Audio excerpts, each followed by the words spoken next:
একটু কল্পনা করা যাক, মানে ২৫০০ বছর আগের একটা দৃশ্য। একটা বিশাল রোমান বাণিজ্য তরী ভূমধ্যসাগর থেকে রওনা দিয়ে ভারত মহাসাগর পেরিয়ে বঙ্গোপসাগরের জটিল বদ্বীপ এলাকার একটা নদীতে এসে ভিড়ছে।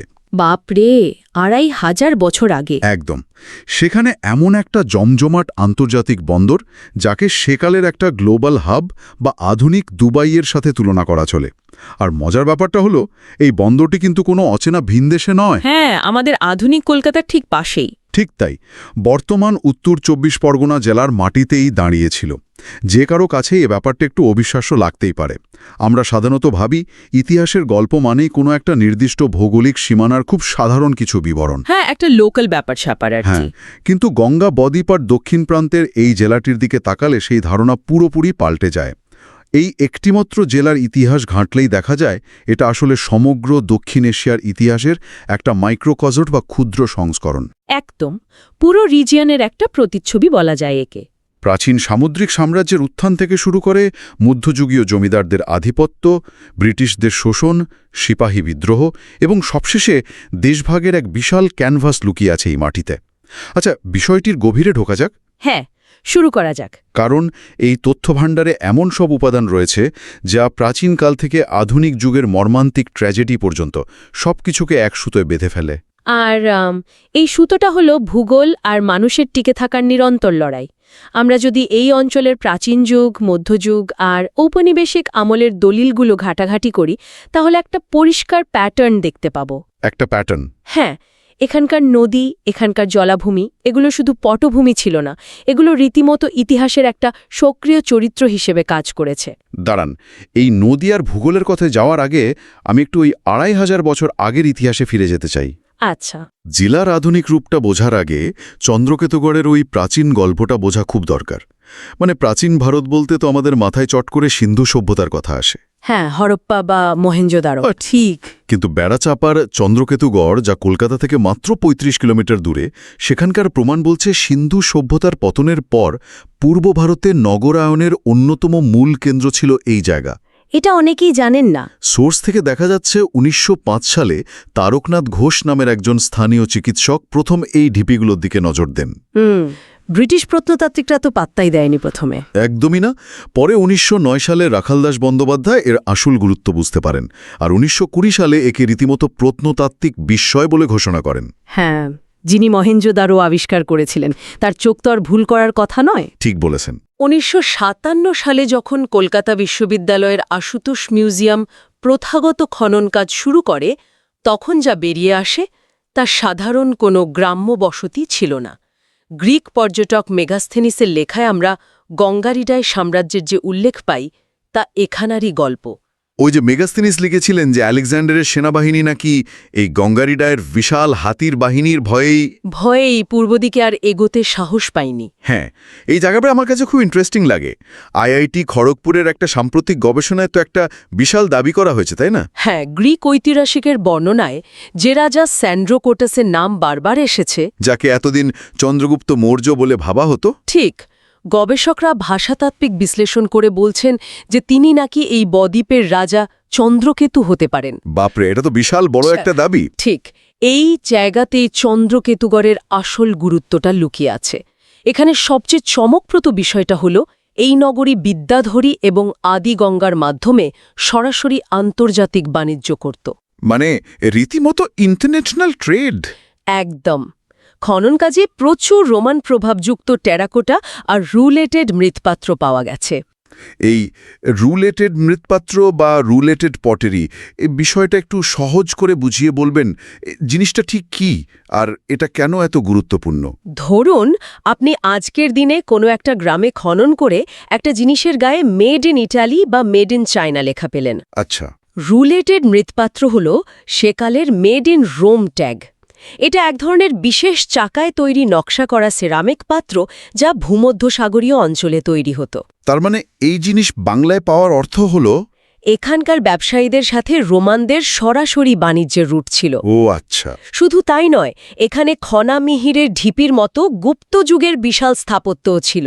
খনা আর বরাহ মেহেরের সেই বিখ্যাত লোককথা, যেখানে জ্যোতিষশাস্ত্রে বাবার আধিপত্য ক্ষুণ্ণ হওয়ার ভয়ে খনার জিভ কেটে নেওয়া হয়েছিল। হ্যাঁ, খনার বচন তো আমরা সবাই শুনেছি। তা কিন্তু এই এলাকার মানুষেরই মুখে মুখে ঘোরে। কিন্তু আমার মূল খটকাটা লাগছে অন্য জায়গায়।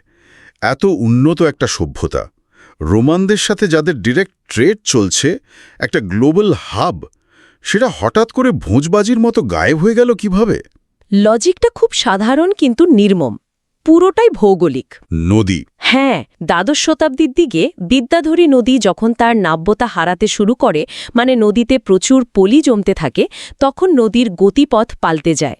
ফলে সমুদ্রের সাথে চন্দ্রকেতুগড়ের সরাসরি যে যোগাযোগ ছিল, সেটা পুরোপুরি বিচ্ছিন্ন হয়ে পড়ে। তার মানে বড় বড় কার্গো জাহাজগুলো আর বন্দরে ঢুকতে পারছিল না? ঠিক তাই। আর জাহাজ না ঢুকলে বন্দর মরে যায়। বাণিজ্য বন্ধ হয়ে যাওয়ার ফলে এই বিশাল মহানগরীর অর্থনৈতিক মেরুদণ্ড একদম ভেঙে পড়ে। মানুষজন কাজ হারায়? হ্যাঁ, এলাকা ছাড়তে শুরু করে, আর ধীরে ধীরে পুরো এলাকা পরিত্যক্ত হয়ে গভীর জঙ্গলে ঢেকে যায়। বুঝতে পারছি। নদী মরে গেল, বাণিজ্য শেষ। তাহলে এই যে একটা বিশাল অর্থনৈতিক শূন্যতা তৈরি হল, সেটা পূরণ করল কারা? সেটা একটা চমৎকার প্রশ্ন। কারণ এখান থেকেই তো আমরা আমাদের পরবর্তী ধাপে প্রবেশ করছি, মানে মধ্যযুগ। প্রাচীন নগরায়ন ধ্বংস হওয়ার পর এই বদ্বীপ তো আর ফাঁকা পড়ে থাকেনি। একদমই না।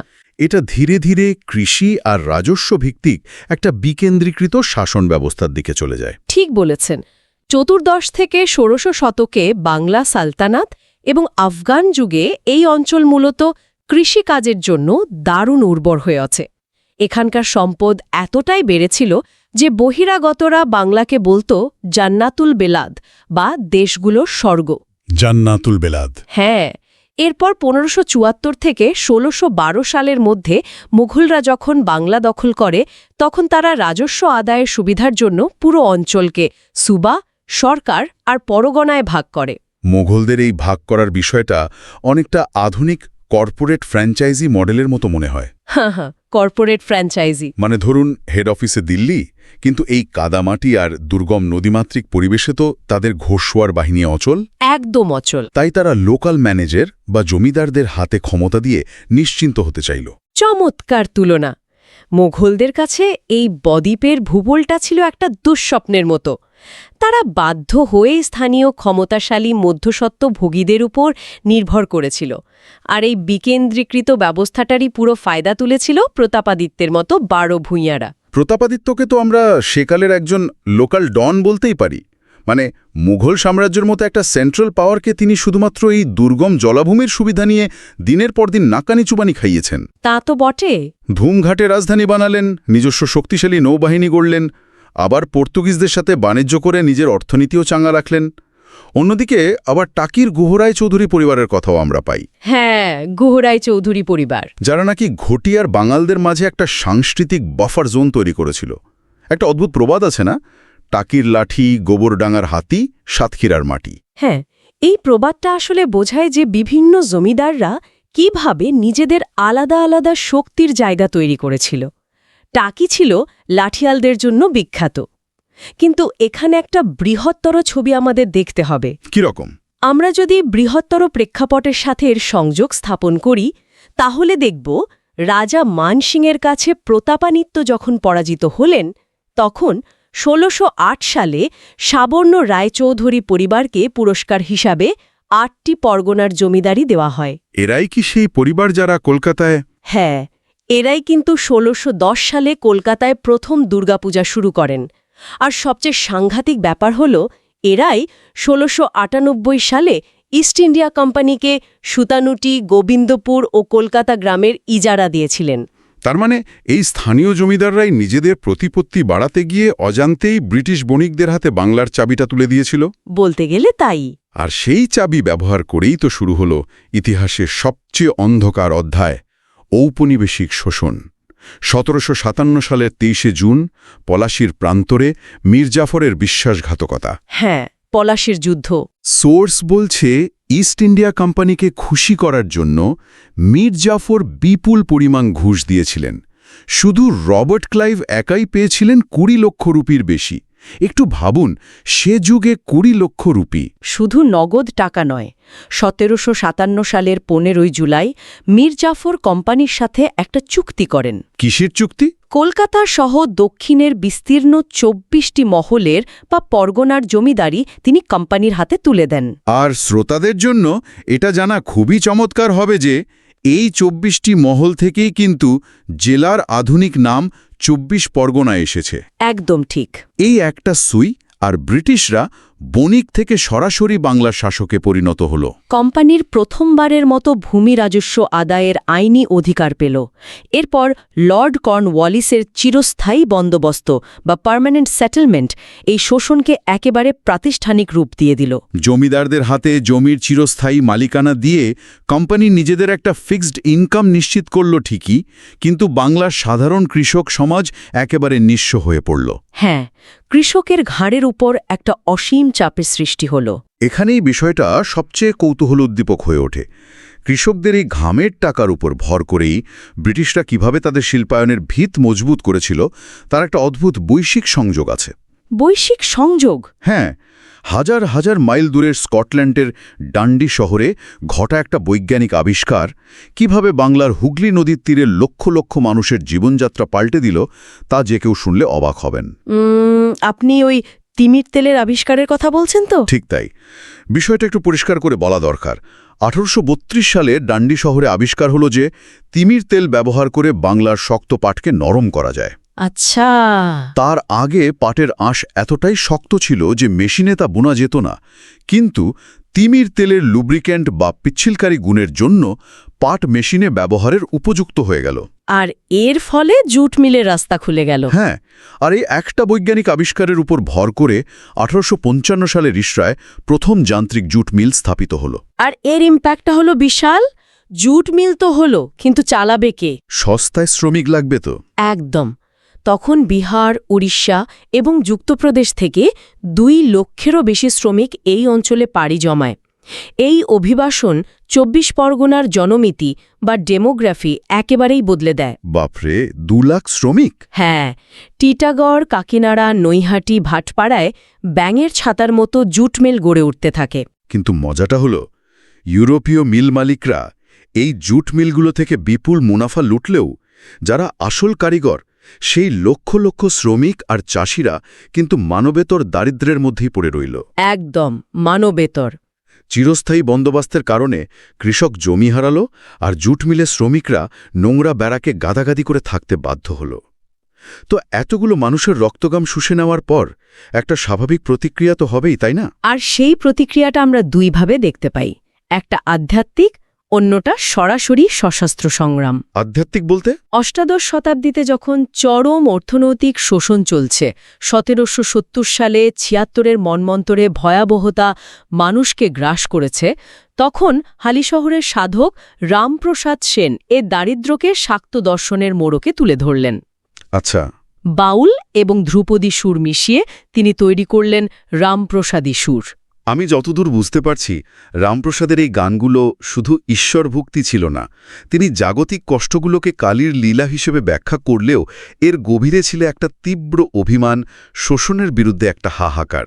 হ্যাঁ, এটা ছিল এক ধরনের সাইকোলজিক্যাল কোপিং মেকানিজম। দারুণ বলেছেন। রামপ্রসাদ যেখানে আধ্যাত্মিকতার আশ্রয় নিয়েছিলেন, 19বিংশ শতাব্দীতে সেখানে শুরু হল সরাসরি প্রতিরোধ। 1831 সালে সৈয়দ মীর নিসার আলী, মানে আমাদের পরিচিত তিতুমির, ওয়াহাবি মতাদর্শে অনুপ্রাণিত হয়ে তরিকা এ মোহাম্মদিয়া আন্দোলন শুরু করেন। দাঁড়ান, তিতুমিরের আন্দোলন তো শুরুতে একটা ধর্মীয় সংস্কার আন্দোলন ছিল, তাই না? হ্যাঁ, শুরুটা তাই ছিল। এটা হঠাৎ করে ব্রিটিশ আর জমিদারদের বিরুদ্ধে কৃষক বিদ্রোহে পরিণত হল কিভাবে? কারণ অর্থনীতি এবং ধর্ম এখানে একে অপরের সাথে জড়িয়ে গিয়েছিল। জমিদাররা তিতুমিরের এই ক্রমবর্ধমান প্রভাবকে মেনে নিতে পারেনি। বিশেষ করে হিন্দু জমিদাররা যখন তিতুমিরের অনুসারী কৃষকদের ওপর একটা অপমানজনক দাড়ির ট্যাক্স আরোপ করে, তখন আর সেটা শুধু ধর্মীয় সংস্কারের জায়গায় আটকে থাকেনি, পরিস্থিতি উত্তপ্ত হয়ে ওঠে। একদম। কোম্পানি নীলকর সাহেবদের শোষণ আর জমিদারদের এই নিপীড়নের বিরুদ্ধে তিতুমির হাজার হাজার প্রান্তিক হিন্দু ও মুসলিম কৃষককে একজোট করেন। নারকেলবাড়িয়ায় সেই ঐতিহাসিক বাঁশের কেল্লা তৈরি করে তিনি ব্রিটিশ গোলন্দাজ বাহিনীর বিরুদ্ধে রুখে দাঁড়ান। বাঁশের কেল্লা? কিন্তু কামানের গোলার সামনে তো বাঁশের কেল্লা টিকতে পারে না। তিতুমির এবং তার অসংখ্য অনুসারী শহীদ হন। কিন্তু ক্ষোভের আগুনটা তো নেভেনি। তিতুমিরের আগেও 1824 সালে ব্যারাকপুর ক্যান্টনমেন্টে সিপাহী বিন্দি তেওয়ারির একটা বিদ্রোহ হয়েছিল। তাদের দাবি ছিল তারা কালাপানি বা সমুদ্র পেরোবে না। হ্যাঁ, কালাপানি পেরোনো নিয়ে বিশাল আপত্তি ছিল। এরপর 1857 সালে তো সেই বিখ্যাত অ্যানফিল্ড রাইফেলের কার্তুজের ঘটনা, যেখানে গরু ও শূকরের চর্বি ব্যবহারের গুজবের বিরুদ্ধে মঙ্গল পাণ্ডে বিদ্রোহ করলেন। এই সব কিছুই তো 24 পরগনার মাটিতেই ঘটেছে। একদম, 24 পরগনার মাটিতে। এই ঘটনাগুলো দেখলে পরিষ্কার বোঝা যায় যে প্রতিরোধগুলো নিছক রাজনৈতিক ছিল না, ধর্ম ও সংস্কৃতির সাথে গভীরভাবে যুক্ত ছিল। এটি একটি গুরুত্বপূর্ণ প্রশ্নের জন্ম দেয়। শাসক গোষ্ঠীর অবিচার কিভাবে সম্পূর্ণ আলাদা ব্যাকগ্রাউন্ডের সাধারণ কৃষক আর সৈনিকদের একজোট করেছিল। বিন্ধি তেওয়ারির কালাপানি পার হওয়ার আপত্তি হোক বা মঙ্গল পাণ্ডের কার্তুজের আপত্তি, এগুলো বাহ্যিকভাবে ধর্মীয় মনে হলেও আসল ব্যাপারটা ছিল অন্য জায়গায়। গভীরে অন্য ক্ষোভ ছিল। হ্যাঁ, এর গভীরে ছিল ঔপনিবেশিক শক্তির ওপর পুঞ্জীভূত ক্ষোভ এবং তাদের চাপিয়ে দেওয়া অমানবিক ব্যবস্থার বিরুদ্ধে বিদ্রোহ। মানুষ যখন দেয়ালে পিঠ ঠেকে যায়, তখন তারা তাদের শেকড়, ধর্ম বা সংস্কৃতিকেই হাতিয়ার হিসাবে ব্যবহার করে। আর এই যে ছোট ছোট স্বতঃস্ফূর্ত বিদ্রোহগুলো, এগুলোই কিন্তু বিংশ শতাব্দীতে আরও সুসংগঠিত সশস্ত্র বিপ্লবের ভিত্তি তৈরি করে দেয়। 1902 সালে অনুশীলন সমিতি এবং 1906 সালে যুগান্তর দলের মতো গুপ্ত সমিতিগুলোর উত্থান ঘটে এই 24 পরগনাতেই। হ্যাঁ, বিপ্লবীদের আকড়া হয়ে উঠেছিল জায়গাটা। অরবিন্দ ঘোষ, বাঘা যতীন, ক্ষুদিরাম বসুর মতো বিপ্লবীরা এই জেলাকেই তাদের মূল ঘাঁটি বানিয়েছিলেন। প্রথম বিশ্বযুদ্ধের সময় জার্মানির সাহায্য নিয়ে অস্ত্র এনে ভারতে এক বিশাল বিদ্রোহ ঘটানোর যে দুঃসাহসিক ইন্দো জার্মান ষড়যন্ত্র, তার মস্তিষ্কও তো ছিলেন এই জেলার বিপ্লবীরা। হ্যাঁ, বাঘা যতীনের সেই পরিকল্পনা। এই সশস্ত্র জাতীয়তাবাদ আমাদের স্বাধীনতা এনে দিল ঠিকই, কিন্তু 1947 সাল আমাদের জন্য ডেকে আনল এক মর্মান্তিক দেশভাগ। 1947 সালের ওই দেশভাগ এই জেলার মানচিত্র আর সমাজকে চিরকালের জন্য বদলে দিয়েছে। সিরিল র্যাডক্লিফ নামের এক ব্রিটিশ, যিনি এই অঞ্চল সম্পর্কে কিচ্ছু জানতেন না, তিনি ম্যাপের ওপর দিয়ে একটা লাইন টেনে দিলেন। ভাবলেই রাগ হয়। এর ভিটে মাটি হারিয়ে উদ্বাস্তু হয়ে পড়ল। 24 পরগনার বনগাঁ এবং পেট্রাপোল সীমান্ত দিয়ে কাতারে কাতারে মানুষ প্রাণ হাতে করে এই জেলায় ঢুকতে শুরু করল। সে এক ভয়ানক ট্রমা। তখনকার বনগাঁ বা হাবড়ার সরকারি রিফিউজি ক্যাম্পগুলোর অবস্থা শুনলে রীতিমতো গায়ে কাঁটা দেয়। কোনো খাবার নেই, মাথার উপর ছাদ নেই। হ্যাঁ, সরকার এই এত মানুষের চাপ সামলাতে সম্পূর্ণ ফেল করেছিল। তখন এই ছিন্নমূল মানুষেরা বাধ্য হয়ে শুরু করল জবরদখল আন্দোলন। তারা পতিত জমি বা পরিত্যক্ত সামরিক ব্যারাকে রাতারাতি ঢুকে গিয়ে কলোনি গড়ে তুলতে শুরু করল। বাঁচার তাগিদেই এটা করতে হয়েছিল তাদের। বিজয়গড় কলোনি বা ঠাকুরনগরের মতো জায়গাগুলো কিন্তু এভাবেই মানুষের বাঁচার তাগিদ থেকে তৈরি। সোর্সে দেখছি অর্থনীতিবিদরা এই ঘটনাকে বলেছেন আরবানাইজেশন উইথ ডি-অ্যাকিউমুলেশন। এই টার্মটার পেছনের মেকানিজমটা একটু বুঝিয়ে দেবেন? খুব সহজ ভাষায় বললে, সাধারণত শহর গড়ে ওঠে শিল্পের কারণে, পুঁজির কারণে। মানুষের হাতে পয়সা আসে, ইনফ্রাস্ট্রাকচার তৈরি হয়। হ্যাঁ, স্বাভাবিক। নগরায়ন তো এভাবেই হয়। কিন্তু এখানে যেটা হলো সেটা উল্টো। এখানে লাখ লাখ মানুষ এসে ভিড় জমালো শুধু বাঁচার আশায়, কোনো পুঁজি বা শিল্প ছাড়া। রাস্তা নেই, ড্রেন নেই, পানীয় জল নেই, কিন্তু শহরটা ফুলে ফেঁপে উঠছে। ও আচ্ছা। এটাই হলো অরবানাইজেশন উইথ ডি-অ্যাকিউমুলেশন। আর এই বেঁচে থাকার মরিয়া লড়াই থেকেই তৈরি হলো ইউনাইটেড সেন্ট্রাল রিফিউজি কাউন্সিল বা UCRC এর মতো সংগঠন। এবং এই সংগঠনগুলোই তো পরে দণ্ডকারণ্যে রিফিউজিদের জোর করে পাঠানোর বিরুদ্ধে তুমুল আন্দোলন গড়ে তোলে। একদম তাই। 1961 সালে বাগজোলায় অনশনরত উদ্বাস্তুদের উপর পুলিশের সেই ভয়াবহ গুলিচালনার ঘটনা তো জেলার ইতিহাসে একটা বিশাল বড় ক্ষত হয়ে আছে।